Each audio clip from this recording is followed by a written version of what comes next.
নমস্কাৰ আপোনালোক সকলোকে পুনৰবাৰ স্বাগতম নসমাই মজিদ বন্ধুসকল বলগতে চামক আজি 9টা গুৰুত্বপূৰ্ণ খবৰ।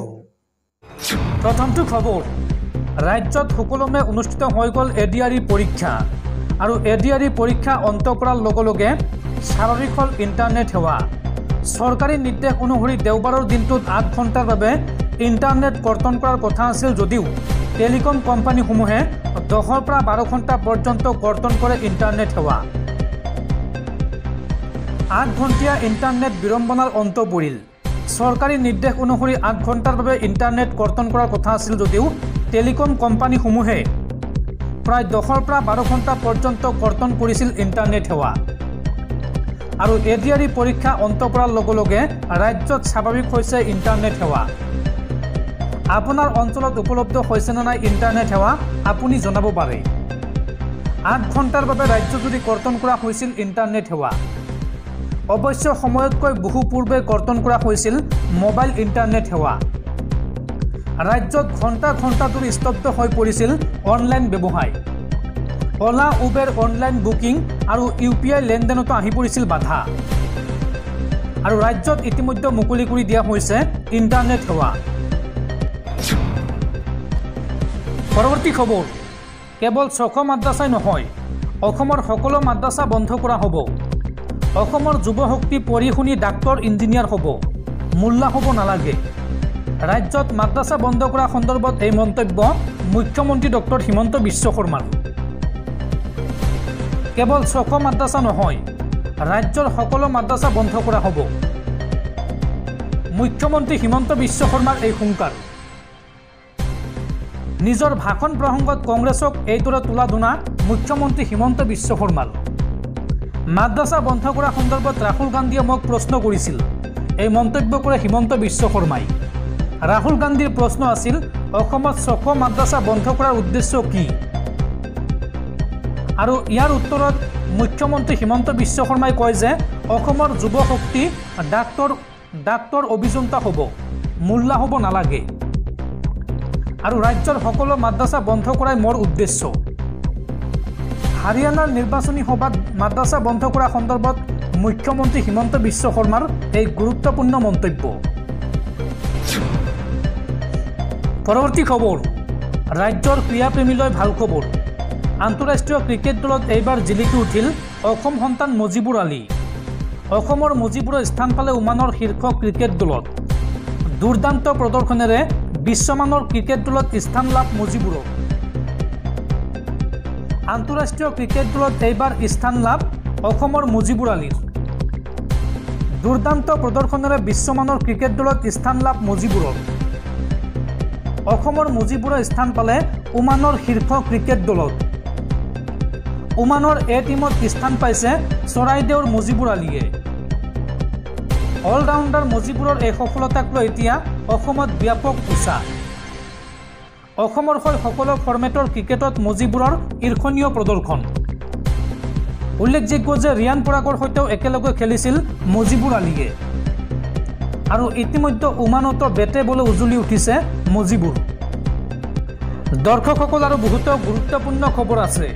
তাৰ আগতে আপোনাক জনাওঁ যে যদি আপুনি এতিয়ালৈকে এইটো ভিডিঅ'ত লাইক কৰা নাই তেন্তে এতিয়াই ভিডিঅ'টোত লাইক কৰি দিয়ক। আৰু এনেকুৱা ধৰণৰ ভিডিঅ'সমূহ নিতৌ চাবলৈ চেনেলটো ছাবস্ক্ৰাইব কৰি কাষত থকা বেল আইকনটো প্ৰেছ কৰি ৰাখক। পৰৱৰ্তী খবৰ, ৰাজ্য চৰকাৰৰ বিশদ ঘোষণা। আজি ৰাজ্যৰ 25,000 যুৱক যুৱতীৰ বেংক একাউণ্টত সোমাব চৰকাৰী ধন। কিছু সময় পিছতে পৰীক্ষা কৰক আপোনাৰ বেংক একাউণ্ট। কোনসকল যুৱক যুৱতীৰ বেংক একাউণ্টত টকা সোমাব আৰু কিয় এই ধন দিব চৰকাৰে, চাওঁ আহক। আজি কিছু সময় পিছতে পৰীক্ষা কৰক আপোনাৰ বেংক একাউণ্ট। শীঘ্ৰেই নিবনুৱা যুৱক যুৱতীৰ বেংক একাউণ্টত সোমাব চৰকাৰী ধন। ৰাজ্যৰ উদ্যোগী যুৱক যুৱতীৰ বাবে ভাল খবৰ দিলে মুখ্যমন্ত্ৰীয়ে। আৰু পৰৱৰ্তী সময়ত এইসকল যুৱক যুৱতীয়ে লাভ কৰিব মুদ্ৰা লোনৰ সুবিধা। আজি মুকলি কৰা হ'ব মুখ্যমন্ত্ৰী আত্মনিৰ্ভৰ আঁচনিৰ প্ৰথম কিস্তিৰ ধন। আৰু এই আঁচনিৰ বাবে নিৰ্বাচিত হিতাধিকাৰীক প্ৰথম দিনটোত দিয়া হ'ব ৭৫,০০০কৈ টকা। নৱেম্বৰ মাহৰ ভিতৰত মুকলি কৰা হ'ব দ্বিতীয় কিস্তিৰ 25,000 টকা।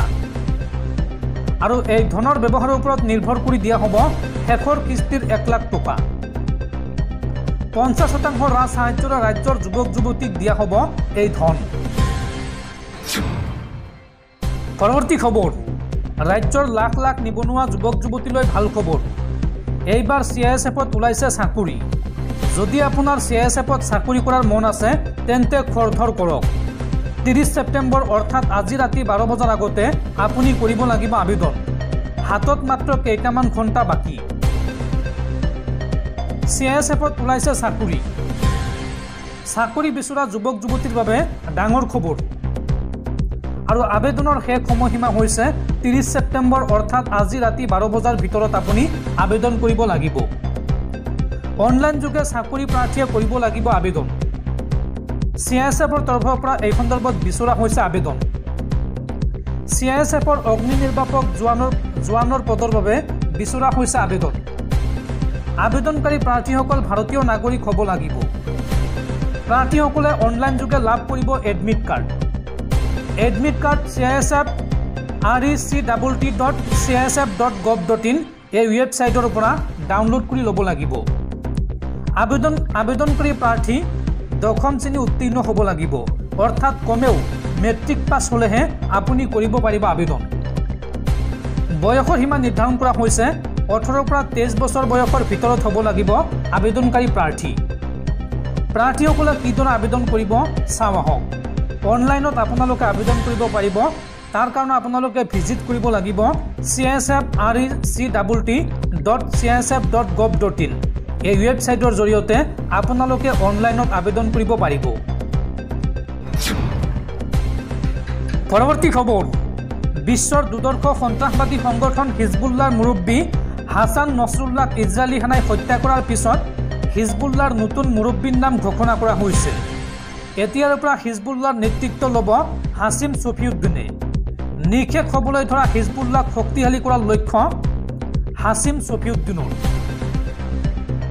হিজবুল্লাৰ নতুন মুৰব্বীৰ নাম ঘোষণা। এতিয়াৰ পৰা হিজবুল্লাৰ নেতৃত্ব ল'ব হাছিম ছফিউদ্দিনে।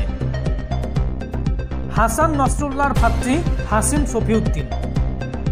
নিশেষ হ'বলৈ ধৰা হিজবুল্লাহক শক্তিশালী কৰাৰ লক্ষ্য হাছিমৰ। হিজবুল্লাহৰ ৰাজনৈতিক কাম কাজ চোৱা চিতাৰ দায়িত্বত আছিল ছফিউদ্দিন। সংগঠনটোৰ জেহাদ কাউন্সিলৰ অধ্যক্ষ আছিল হাছিম ছফিউদ্দিন। আৰু হিজবুল্লাহৰ শীৰ্ষ 3 নেতাৰ ভিতৰত গণ্য কৰা হৈছিল ছফিউদ্দিনক। নিজকে হজৰত মহম্মদৰ বংশধৰ বুলি দাবী কৰে হাছিম ছফিউদ্দিনে। উল্লেখযোগ্য যে 2017 চনত আমেৰিকাৰ বিদেশ মন্ত্ৰালয়ে সন্ত্ৰাসবাদী হিচাপে ঘোষণা কৰিছিল হাছিমক। আৰু শুকুৰবাৰে ইজৰাইলী সেনাৰ এয়াৰ ষ্ট্ৰাইকত নিধন হৈছিল হিজবুল্লাৰ মুৰব্বী হাছান নছৰুল্লাহ। আৰু তাৰ পিছতে এতিয়া হিজবুল্লাৰ দায়িত্ব ল'বলৈ আগবাঢ়িছে হাছিমে। পৰৱৰ্তী খবৰ, ৰাজ্যৰ সাধাৰণ জনতাক পুনৰ মাধমাৰ। পুনৰ টেক্স দিবলৈ সাজু হওক ৰাজ্যবাসী। ৰাজ্যত বৃদ্ধি পাব আৰু এখন নতুন টোল গেট। নগাঁও শোণিতপুৰ জিলা সংযোগী 715 নম্বৰ ৰাষ্ট্ৰীয় ঘাইপথৰ চুলুঙত নিৰ্মাণ হ'ব এই নতুন টোল গেট। পৰৱৰ্তী খবৰ, বিশ্বৰ 4ৰ্থগৰাকী ধনী ব্যক্তি হিচাপে পৰিগণিত হ'ল ফেচবুকৰ মালিক Mark Zuckerberg. Elon Musk, Jeff Bezos আৰু বাৰ্নাৰ্ড আৰ্নল্ডৰ পিছতেই বিশ্বৰ ধনী ব্যক্তিৰ তালিকাত স্থান লাভ ফেচবুকৰ স্ৰষ্টা মাৰ্ক জুকাৰবাৰ্গৰ। $2000 বিলিয়ন অতিক্ৰম কৰিলে মাৰ্ক জুকাৰবাৰ্গৰ সম্পত্তিৰ মূল্যই। পৰৱৰ্তী খবৰ, কোন দিশে গতি কৰিছে ৰাজ্যৰ সভ্য সমাজ। এইবাৰ লখিমপুৰত সংঘটিত হৈছে জঘন্য কাণ্ড। 60 বছৰীয়া বৃদ্ধই ধৰ্ষণ কৰিলে 5 বছৰীয়া নাবালিকাক। অসম আৰক্ষীয়ে শনিবাৰে উত্তৰ লখিমপুৰ জিলাত এগৰাকী 5 বছৰীয়া নাবালিকাক ধৰ্ষণ কৰাৰ অভিযোগত এজন 60 বছৰীয়া ব্যক্তিক গ্ৰেপ্তাৰ কৰে। শুকুৰবাৰে সন্ধিয়া জিলাখনৰ সাৰমতী অঞ্চলত সংঘটিত হয় এই জঘন্য অপৰাধ। আৰক্ষীৰ মতে অভিযুক্তই নিজৰ দোকানত নাবালিকাগৰাকীক ধৰ্ষণ কৰাৰ অভিযোগ উত্থাপন হৈছে।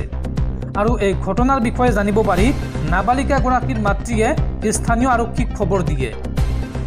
আৰু তাৰ পিছত ততাতৈয়াকৈ নাবালিকাগৰাকীক ওচৰৰ চিকিৎসালয়লৈ প্ৰেৰণ কৰা হয়। এই ঘটনাৰ পিছত এতিয়া সমগ্ৰ অঞ্চলটোত উত্তেজনাই বিৰাজ কৰিছে। স্থানীয় লোকে দোষীৰ কঠোৰৰ পৰা কঠোৰতম শাস্তিৰ দাবী জনাইছে। পৰৱৰ্তী খবৰ, এইবাৰ কেন্দ্ৰীয় বিত্তমন্ত্ৰী নিৰ্মলা সীতাৰামনক গ্ৰেপ্তাৰৰ দাবী। নিৰপেক্ষ তদন্তৰ স্বাৰ্থত বিত্তমন্ত্ৰী নিৰ্মলা সীতাৰামনক গ্ৰেপ্তাৰ কৰক। আদালতৰ নিৰ্দেশত ধন দাবীৰ ধাৰাত এজাহাৰ দাখিলৰ পাছতেই এই দাবী কংগ্ৰেছৰ। পৰৱৰ্তী খবৰ, সমাগত দুৰ্গা পূজা আৰু এইবাৰ দুৰ্গা পূজা আয়োজনৰ বাবে চৰকাৰে দিব ধন। পূজা কমিটিসমূহলৈ আগবঢ়োৱা হ'ব বিত্তীয় সাহায্য। এই সন্দৰ্ভত মুখ্যমন্ত্ৰী হিমন্ত বিশ্ব শৰ্মাৰ ডাঙৰ ঘোষণা। দুৰ্গা পূজা আয়োজনৰ বাবে অসম চৰকাৰে দিব ধন। ৰাজ্যৰ পূজা কমিটিসমূহলৈ আগবঢ়োৱা হ'ব বিত্তীয় সাহায্য। এই সন্দৰ্ভত মুখ্যমন্ত্ৰী ডক্টৰ হিমন্ত বিশ্ব শৰ্মাৰ বৃহৎ ঘোষণা। বিহুৰ লগতে এইবাৰ পূজাৰ বাবেও আগবঢ়োৱা হ'ব চৰকাৰী ধন। শীঘ্ৰেই ভাওনাৰ বাবেও বিত্তীয় সাহায্য প্ৰদানৰ প্ৰতিশ্ৰুতি মুখ্যমন্ত্ৰীৰ। ৰাজ্য চৰকাৰে প্ৰদান কৰা এই সাহায্য লাভৰ বাবে আপুনি আজিয়ে যোগাযোগ কৰক DC কাৰ্যালয়ত। জিলা আয়ুক্তৰ কাৰ্যালয়ত শীঘ্ৰে যোগাযোগ কৰক পূজা কমিটিসমূহে। ৰাজ্যৰ পূজা কমিটিসমূহক এই আহ্বান জনাইছে ৰাজ্যৰ মুখ্যমন্ত্ৰী হিমন্ত বিশ্ব শৰ্মাই। পৰৱৰ্তী খবৰ, এইবাৰ সুপ্ৰিম কোৰ্ট পালেগৈ সোণাপুৰৰ উচ্ছেদৰ ঘটনা। ন্যায়ালয়ৰ নিৰ্দেশ চৰকাৰে ভংগ কৰা বুলি অভিযোগ উচ্ছেদিত জনতাৰ। সুপ্ৰিম কোৰ্ট পালেগৈ সোণাপুৰৰ উচ্ছেদৰ ঘটনা। 47টা পৰিয়ালে উচ্চতম ন্যায়ালয়ত দাখিল কৰিলে অৱমাননা আবেদন। সৰ্বোচ্চ ন্যায়ালয়ৰ আদেশ নামানি এই উচ্ছেদ কৰা হল বুলি আবেদন। অবৈধভাৱে উচ্ছেদ চলাই ভাঙি দিয়া হল ঘৰ। 47টা পৰিয়ালে সৰ্বোচ্চ ন্যায়ালয়ত দাখিল কৰিছে আদালত অৱমাননাৰ আবেদন। উল্লেখযোগ্য যে সুপ্ৰিম কোৰ্টৰ নিৰ্দেশ অনুসৰি আগতীয়াকৈ ন্যায়ালয়ৰ অনুমতি অবিহনে চৰকাৰে চলাব নোৱাৰিব উচ্ছেদ। কিন্তু ন্যায়ালয়ৰ নিৰ্দেশ নামানি চৰকাৰে উচ্ছেদ চলাইছে বুলি অভিযোগ উত্থাপন কৰি সুপ্ৰিম কোৰ্টত আবেদন জনাইছে উচ্ছেদিত জনতাই। অসমৰ প্ৰশাসনে ন্যায়ালয়ৰ নিৰ্দেশ মানি চলা নাই বুলি সৰ্বোচ্চ ন্যায়ালয়ত আবেদন জনাইছে উচ্ছেদিত জনতাই। পৰৱৰ্তী খবৰ, চাওঁতে চাওঁতে শেষ হ'ল ছেপ্টেম্বৰ মাহ আৰু কাইলৈৰ পৰা আৰম্ভ হ'ব অক্টোবৰ মাহ। 1 অক্টোবৰৰ পৰা দেশত সলনি হ'ব 5টাকৈ গুৰুত্বপূৰ্ণ নিয়ম আৰু ইয়াৰ পোনপটীয়া প্ৰভাৱ পৰিব আপোনাৰ জীৱনত। অক্টোবৰৰ পৰা দেশত সলনি হ'ব 5টাকৈ গুৰুত্বপূৰ্ণ নিয়ম। ইয়াৰ ভিতৰত LPG চিলিণ্ডাৰৰ নতুন দামৰ পৰা আৰম্ভ কৰি ক্ৰেডিট কাৰ্ডলৈকে সকলো আছে, যাৰ পোনপটীয়া প্ৰভাৱ পৰিব দেশৰ প্ৰতিজন লোকৰ পকেটত। ইয়াৰ উপৰিও চৰকাৰী কৰ্মচাৰীৰ মহাৰ্ঘ ভাত্তা সংক্ৰান্তীয় বিশেষ ঘোষণা হ'ব পাৰে এই মাহতে। কি কি নিয়ম সলনি হ'ব কাইলৈৰ দিনটোৰ পৰা চাওঁ আহক। প্ৰথমতে আছে LPG অৰ্থাৎ ৰন্ধন গেছৰ চিলিণ্ডাৰৰ দাম। প্ৰতি মাহৰ প্ৰথম দিনটোত LPG চিলিণ্ডাৰৰ নতুন দাম ঘোষণা কৰা হয়। বিগত মাহৰ দৰে অক্টোবৰ মাহতো নতুন LPG চিলিণ্ডাৰৰ নতুন দাম কাৰ্যকৰী হ'ব। আগষ্ট মাহত বাণিজ্যিক চিলিণ্ডাৰৰ দাম 8.50 টকা বৃদ্ধি পাইছে আৰু ছেপ্টেম্বৰ মাহতো বাণিজ্যিক চিলিণ্ডাৰৰ মূল্য 45 টকা বাঢ়িছিল। আৰু কালিৰ দিনটোত পুনৰ নতুনকৈ দাম নিৰ্ধাৰণ কৰা হ'ব ৰন্ধন গেছৰ চিলিণ্ডাৰৰ। তাৰ পিছৰ গুৰুত্বপূৰ্ণ নিয়মটো হৈছে ATF আৰু CNG PNG ৰেটক লৈ। LPG চিলিণ্ডাৰৰ দামৰ লগতে তেল সংস্থাসমূহে প্ৰতি মাহৰ 1 তাৰিখে এয়াৰ টাৰ্বাইন ফুয়েল আৰু CNG PNGৰ দাম সংশোধন কৰে আৰু এই কাৰণে 1 অক্টোবৰৰ পৰা এইবোৰৰ নতুন দাম কাৰ্যকৰী হ'ব। তাৰ পিছৰ গুৰুত্বপূৰ্ণ নিয়মটো হৈছে HDFC ক্ৰেডিট কাৰ্ডৰ নিয়ম। HDFC বেংকৰ ক্ৰেডিট কাৰ্ডৰ লয়েলিটি প্ৰগ্ৰেম সলনি হ'ব। 1 অক্টোবৰৰ পৰা HDFC বেংক স্মাৰ্ট বাই প্লেটফৰ্মৰ পৰা এপলৰ সামগ্ৰীৰ বাবে ৰিৱাৰ্ড পইণ্টৰ ক্ষেত্ৰত কিছু নিয়ম সলনি কৰিব। ৰিৱাৰ্ড পইণ্ট ৰিডেমশ্যনৰ বাবে প্ৰতি 3 মাহত এটা সামগ্ৰীলৈ ক্ৰয় কৰিছে। তাৰ পিছৰ গুৰুত্বপূৰ্ণ নিয়মটো হৈছে সুকন্যা সমৃদ্ধি যোজনা নিয়মত পৰিৱৰ্তন আহিব। কেন্দ্ৰীয় চৰকাৰৰ সুকন্যা সমৃদ্ধি যোজনাৰ একাউণ্টৰ ক্ষেত্ৰত বৃহৎ পৰিৱৰ্তন কৰিব। 1 অক্টোবৰৰ পৰা কন্যাৰ আইনী অভিভাৱকে এই একাউণ্ট চলাব পাৰিব। কোনো কন্যাৰ সুকন্যা সমৃদ্ধি যোজনা একাউণ্ট যদিও তেওঁৰ আইনী অভিভাৱকে পৰিৱৰ্তন কৰি আন কোনোৱে চলাই আছে, তেন্তে সেই একাউণ্ট আইনী অভিভাৱকলৈ ট্ৰেন্সফাৰ কৰিব পাৰিব। যদি তেনেকুৱা নকৰে তেন্তে এই একাউণ্টসমূহ বন্ধ হ'ব। আৰু তাৰ পিছৰ গুৰুত্বপূৰ্ণ নিয়মটো হৈছে 1 অক্টোবৰৰ পৰা PPFৰ একাউণ্টৰ ক্ষেত্ৰত বৃহৎ পৰিৱৰ্তন হ'ব। নতুন গাইডলাইনত PPFৰ একাউণ্টৰ বাবে নিৰ্দিষ্ট নিয়ম অন্তৰ্ভুক্ত কৰা হৈছে। নাবালকৰ নামত একাউণ্টৰ বাবে নাবালকৰ 18 বছৰ সম্পূৰ্ণ নোহোৱালৈকে POSৰ সুদ পাই থাকিব। ইয়াৰ পিছত নাবালকৰ 18 বছৰীয়া জন্মদিনৰ পৰা মেচিউৰিটি গণনাৰ সৈতে সুতৰ মানক হাৰ প্ৰযোজ্য হ'ব। যদি গ্ৰাহকৰ একাধিক PPF একাউণ্ট থাকে তেন্তে কেৱল প্ৰাথমিক একাউণ্টে আঁচনিৰ হাৰ উপাৰ্জন কৰিব। যদিহে জমা ধন বাৰ্ষিক সীমাৰ ভিতৰত থাকে, মধ্যম একাউণ্টৰ পৰা বাকী থকা ধন প্ৰাথমিক একাউণ্টত একত্ৰিত কৰা হ'ব আৰু অতিৰিক্ত ধন 0% সুতত ঘূৰাই দিয়া হ'ব।